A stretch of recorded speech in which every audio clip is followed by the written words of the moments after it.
this is going to be step one for creating your easy cut print.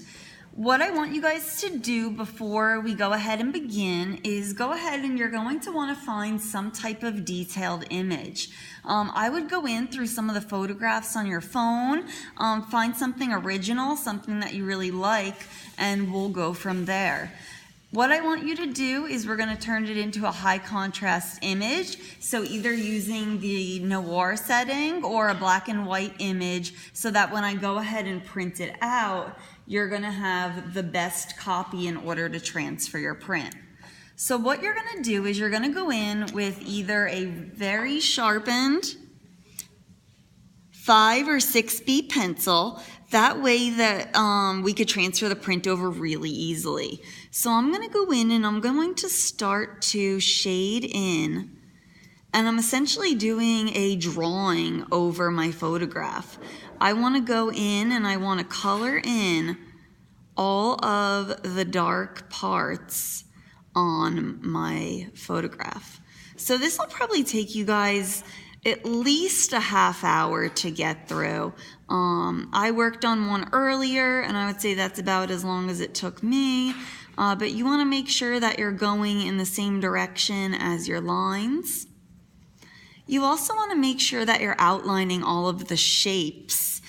So for example, on the eye here, it doesn't necessarily have a really dark line underneath, but we do want to make sure that we're outlining that so that you guys can see and be able to carve out where exactly the eye is. Now, working with a high contrast image is very, very important because when we print these, they're just going to be black and white, and then the white part will be whatever color paper or style paper you choose to use. So I'm going to go in and I'm going to color in this whole entire print. You want to make sure that you're paying attention to the variety of shapes that you also have. So these are all little circles.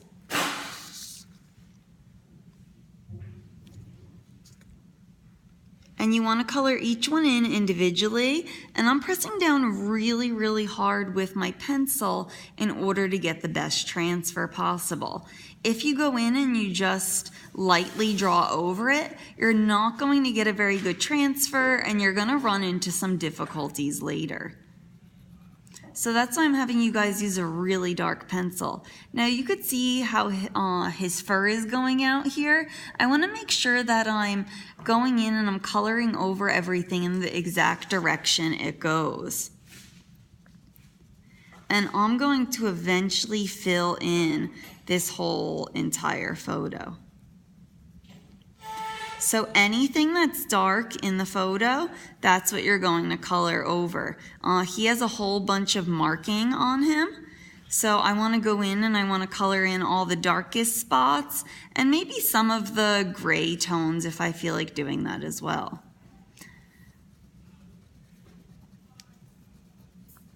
I have this black section over here and I'm going to go ahead and I'm going to color that in as well. And you guys can work on different parts at a time. You know, down here, I want to make sure that I'm outlining his leg, but also coloring in all the other parts.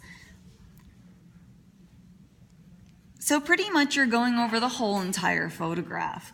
Now, I had previously done another one, and I'm going to hold it up so that you guys can see. And looking at the sheen, you could see all of the graphite that I incorporated in here and how everything is outlined. So the next step is going to be to transfer it onto our printing block. I'm going to have you guys use the whole sheet of paper when you're going in and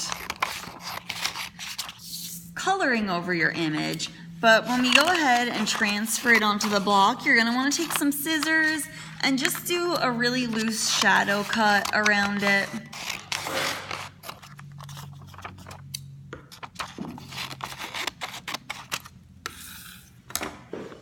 So it should look something like that. The next thing I'm going to do is you guys are going to be taking your printing block And it looks very much and feels very much like an eraser. This is called Easy Cut because it's easier to cut into than a linoleum block would be. Now there's two sides to this. One of them has this sheen on it, and the other one is really nice and flat and almost has a matte type texture. That's going to be the side you want to use. So you do not want to go ahead and transfer it onto the shiny textured side.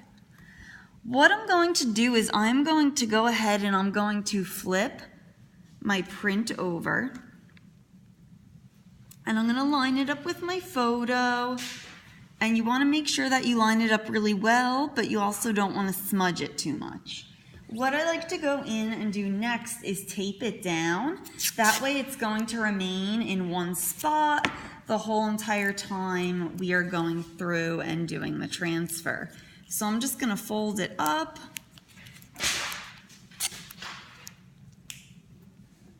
And you want to make sure that you're holding it down really well.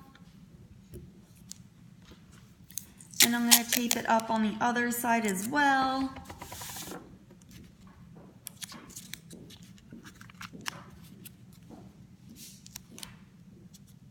And this is just going to be so that it's not going to slide around on you when we're going ahead and transferring it.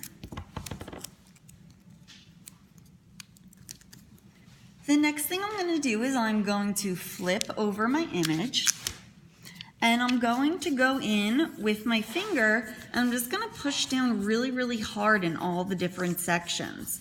Now, the longer you do this and the more pressure you apply, the better the transfer you're going to get. So I would spend a lot of time doing this. Make sure you're getting every single little piece onto your block. So I'm going to just keep going over the whole entire thing like this. I really like using my finger to do this because it's easier to apply the best amount of pressure. Now, if you feel more comfortable cutting out your image exactly to size and then taping it on, that's fine too. And we'll go over this in class depending on your individual image. But making sure that you're really pressing down really, really hard, going over every single detail.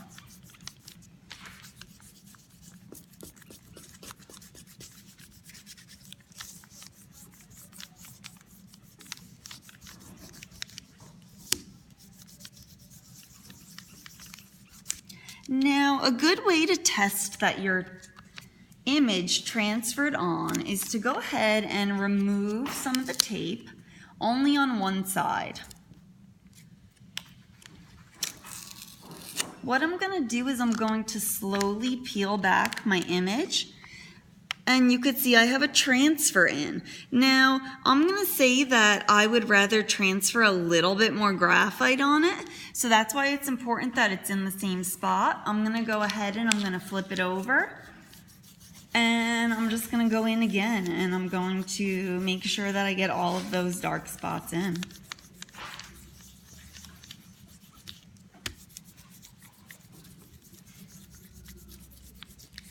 And this is why it's really, really important to not only push hard with your pencil, but make sure that you have the tape in place, everything lined up, so that it's easy and you get a really nice transfer. Take this off again. I'm just going to push down on this side where the black is a little bit more. All right, so now I have the transfer of my image. And you're going to have to work from your photograph a little bit because it's not going to be 100% perfect. The next thing you're going to do is you're going to go in with a Sharpie or a ballpoint pen, and you're going to go over the whole entire image. Now, this is really important because when you go ahead in and actually carve these out, the graphite is not going to stay the whole entire time. So I'm gonna go in over all of the details.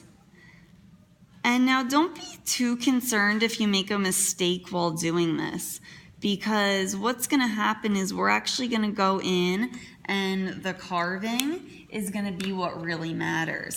But you do wanna make sure that you do your best to get a really good outline. So I'm kind of going off my photograph a little bit. The transfer is just to kind of help guide you so that you have something on your block. So you can see I'm going to go in and I'm going to pretty much color in everything that transferred over. And now you're going to notice that your image might look a little strange because it is backwards. When we go ahead and print it, it's no longer going to be a mirror image.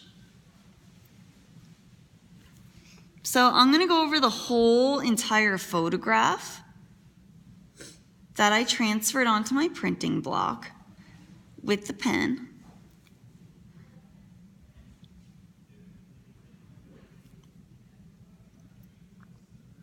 And I would finish the whole entire thing.